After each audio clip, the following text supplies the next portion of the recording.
غزہ جنگ بندی کے بعد امریکہ اور حماس کے درمیان پہلی بار براہ راست مذاکرات ہوئے ہیں۔ امریکی ٹی وی CNN نے دو حماس ذرائع کے حوالے سے بتایا ہے کہ یہ سینئر امریکی مشیر آریہ لائٹسٹون نے حماس کے مذاکرات کار خلیل الحیہ سے قاہرہ میں منگل کی شب ملاقات کی۔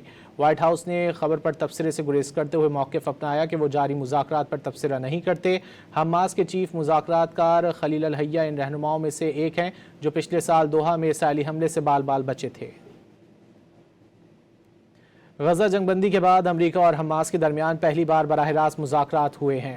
امریکی ٹی وی CNN نے دو حماس ذرائع کے حوالے سے بتایا ہے کہ یہ سینئر امریکی مشیر آریہ لائٹسٹون نے حماس کے مذاکرات کار خلیل الحیہ سے قاہرہ میں منگل کی شب ملاقات کی۔